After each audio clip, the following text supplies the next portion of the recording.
Welcome to Jammin' with Jason Mefford, a show where we discuss topics relevant to chief audit executives and professionals in audit, risk, and compliance. We discuss the technical and soft skills needed to navigate the minefields of organizations. You hear best practices and practical advice for helping you advance your career, and we'll even talk about music, mindfulness, and psychology, because we can. So sit back and relax while you listen to the #1 podcast in the world for internal auditors, unscripted and unedited. Welcome to another episode of Jamming with Jason. There we go. I just had to get it out that way to start off. Hey, it's another solo episode this week. And wanted to talk a little bit about, I think I mentioned to you before, if you've been a longtime listener, that on Fridays, typically what I'm going to be doing, because we're doing two a week right now, is on Friday, either it'll be a flashback Friday where we go through and kind of replay one of the most popular episodes that we had before, in case you missed it the first time. But also, it's with the way that we learn, it's good to repeat things because we learn through repetition. And so I know for myself, I can listen to the same thing 3 or 4 times. Each time I do it, I get something different out of it. So that's another reason why we're doing the Flashback Fridays as well. But also on Fridays, sometimes I want to do like what I'm doing with you today. And that is not to talk about the technical parts of doing your job, or, talk about latest research or how to do this or that better in your job, but actually talk to you about you. Things you can do to help improve your career, or things you can do to actually improve your life as well. Because one thing is, we are a whole being. We're not just, one person at work and one person at home in our home life. We're the same person, and we have to realize that as well and kind of work from that position as well. And so today, I wanted to talk a little bit about leadership, and we're going to get into that here in just a minute. But I wanted to remind you, again, if you are a listener to the podcast, make sure and connect with me on LinkedIn. It's really easy to find me. If you just type in Jason Mefford, I'm probably going to be the top one that pops up. Send me a connection request, but do me a favor, because I get a lot of like random requests from people so half the time I'm denying more people than I'm accepting. So if you're a listener to the podcast, I want to make sure and accept you. So give me a personalized invite. So when you click on it, don't just click connect, but actually send me a message. Let me know that you're a listener to the podcast, because then I'll make sure and accept you. If not, if I kind of glance at your profile and it seems a little random to me, I might delete it, and I don't want to do that. So make sure, reach out to me on LinkedIn, connect with me, and then also let me know what you like about the podcast as well, so I can keep doing some of that. Now, I want to do a shout out. One of the people that did that for me, and Primariska Riantoni. I hope I said your name right. But they sent in a message to me and said, "Hi, Jason, it's nice to listen to your podcast. I'm frequently listening and learning about how to maintain relationships as a chief audit executive." So thank you, Primariska, for reaching out to me and letting me know that, because relationships are important. Whether you're a chief audit executive or not, relationships are very, very important. And you're actually going to start hearing me talk a lot more about that, both again in your career, but also in your personal life.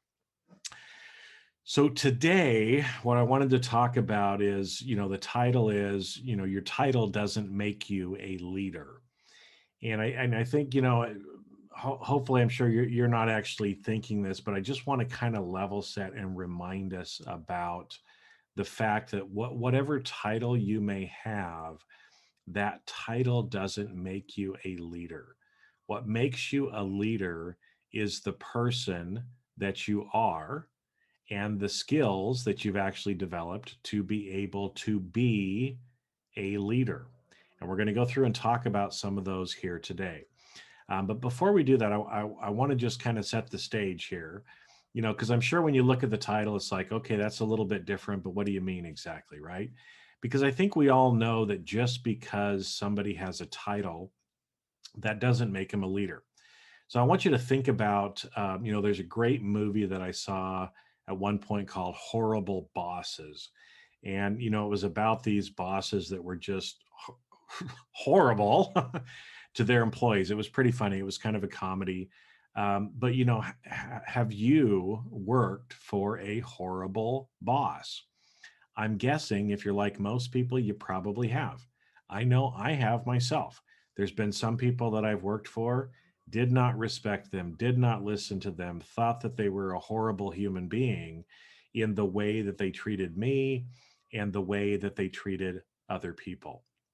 Now, the issue and why we're talking about this today is I think again, you've probably had experiences of that in your life where you've worked with someone else, maybe a peer or a boss, that really wasn't a good leader. They didn't treat people respectfully, they didn't do the things that they were supposed to do. And it really kind of rubs on you. But the question that I want to ask is, but are you being a horrible boss? Okay. So I want you to think about that. Are you being a horrible boss? Because again, most of the people, that I've worked with that were horrible bosses, I don't think they thought they were. I think they thought they were doing the right thing, and it just came off that way to me. And so this is one of those, for a little bit of self-reflection is as we go through and talk about this, are you being as good as you could as a leader?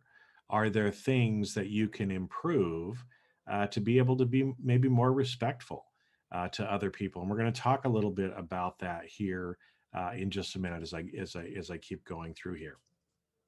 But I realize, especially in our profession, we spend most of our time actually learning technical things.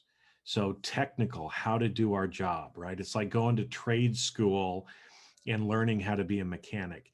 You just learn how to be a mechanic and kind of walk through the steps or do the processes. And so again, most people in internal audit, risk, compliance, that's really our educational background. And in fact, for most of the learning after our education, it's still so much on the technical areas. But I'll tell you, those things help you do your job at a certain level, but they don't help you move up in the organization. And they absolutely do not teach you or prepare you for when all of a sudden now you start leading other people. And the reason is, the promotion hierarchy typically goes like this. You start off, you're, as a staff auditor, a new internal auditor, you do good work. After a little while, they say, hey, you've done good work. So now why don't we give you some people that you're responsible for? We'll make you the lead auditor or an in charge or whatever the title happens to be. And now other people are working for you. And then you do that for a little while. And then you move into maybe being a manager. And all along the way, we're still getting the technical training, but usually we're not really prepared for actually being a leader of other people. And it's a big difference between being a manager and a leader as well. And we'll get into that probably more in a future episode as well. But today, what I really wanted to talk to you about is kind of this whole idea of, what kind of a leader are you, and do you have the skills to make you successful as a leader? Okay, because I get it. I understand that a lot of you have really kind of gotten thrown into these supervisory or leadership positions without ever really being taught how to be a leader. So you're probably not prepared for it. Imagine, I like to use analogies, and I love football, right? It's football season right now. And, some of you, I'm sure, maybe growing up had some different leadership positions, maybe as you were growing, right? Like I was in the Boy Scouts. So I got my Eagle Scout rank. And in the Boy Scouts, they try to teach you some of these leadership skills, right? They start teaching you how to kind of lead other people. There's some of that that's kind of incorporated into it. There's leadership positions that you work on. But really, what I learned as a Boy Scout, while it was very good, it absolutely did not prepare me for being an executive in a multi-billion-dollar company. They're two totally different things, right? And so again, imagine it'd be like if maybe you started off, you played, pee-wee football, and maybe you played football in high school, and then you go on to college. You played football earlier on, had a great time as a kid doing it, but then you went to college, right, to get a real job and to learn the real stuff. And so you weren't a college athlete. You were a student who was actually doing the work, learning the technical skills, right? You get hired, you get out into the workforce, you start working, you move yourself up, and all of a sudden you start looking around and you realize it's as if, yes, you know how to play football because you played it in high school, but all of a sudden you look around and you're in the National Football League. You're playing with other people who didn't just stop at high school. They went through their college. They played football in college, and they've been playing football professionally in the National Football League for a while. Well, when you see that, that puts you at a disadvantage. And I understand, I totally get it, but that's kind of the situation that many of you are put into, right? You don't have the same training, you don't have the same experience that a lot of the other executives in your organization do.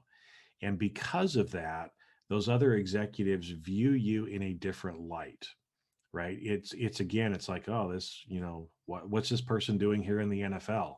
They kind of understand how to play football, but they don't understand anything about what it actually takes to play in the NFL.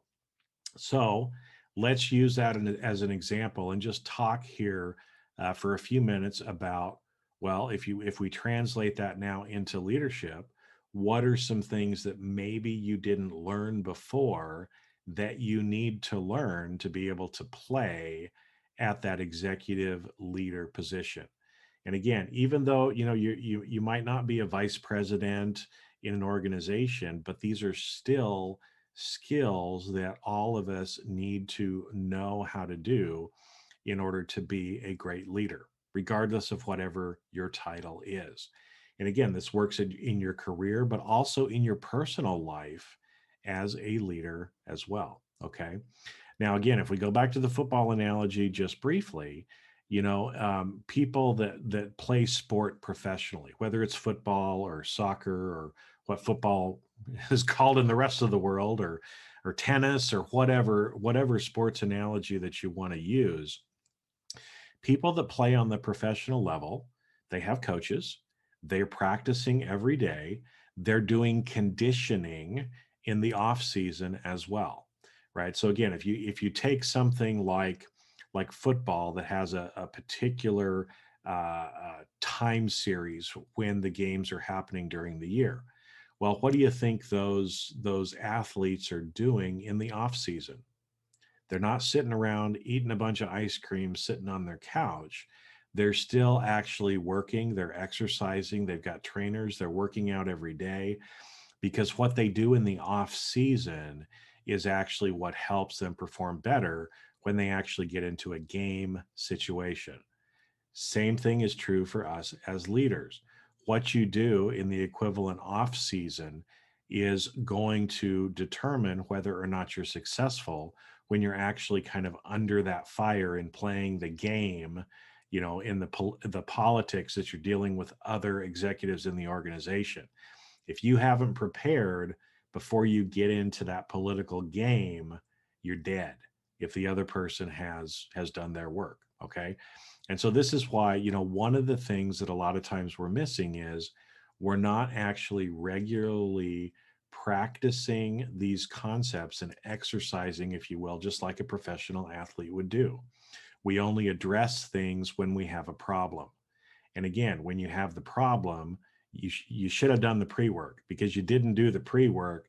That's why you got the problem, or it's going to be much harder for you to get through the problem at that point. Okay. So one of the things, again, about being a leader is, hey, it's not just show up at game time and play the game. There's practice that you have to do before you're actually in a game situation. Okay, so that's one thing. Another thing is, what I teach as intuitive leadership. Okay. Now, what does that mean? Well, a lot of people are talking about emotional intelligence. I talk about emotional intelligence because it's important. But intuitive leadership is more than just emotional intelligence. Okay. And again, a lot of times when people are talking about emotional intelligence, they're usually focusing their efforts on the other person, where actually the most important focus is on yourself, right? In fact, four of the five different pillars that emotional intelligence is built on is about you. The last one is about recognizing and helping to manage emotions in other people. But again, the reason why I talk about intuitive leadership and use that is, there are emotional intelligence components with it. But one of the problems that ends up happening so much of the time is, like I said, either people use that to try to manipulate people, which is wrong, because manipulating people is not correct. People still have free choice.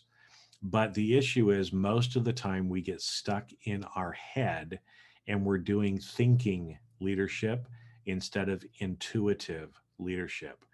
And so, what the intuitive leadership means is you're recognizing your emotions, you're understanding how to control your emotions, recognize those in other people, but you're able to get out of your head because you've actually practiced these things, and you don't have to think or overthink to be able to be decisive and make a decision. And you're using your whole brain, your whole body, in order to be a better leader. So that's one of the things, again, that most people are missing in being a good leader. And so again, when you think about some of those horrible bosses that you worked for, how many of them were really emotionally intelligent? Could they control themselves? Probably not. If they were angry and would yell and scream at you, they didn't know how to actually control themselves. Okay, they couldn't, manage their own emotions. How are they going to manage the emotions of their team? Okay. Another one, neural influence. And again, you might have heard of the term influence before, and I've talked about it before. So, but what's the difference between neural influence and just influence? Well, influence, again, it's based on kind of six principles. Neural influence, the way that I teach it and talk about it, actually incorporates a lot more of the psychological and brain based things behind it, so that you're actually able to influence people. But again, as I told you before, it's not manipulation, it's not forcing or trying to get people to do things.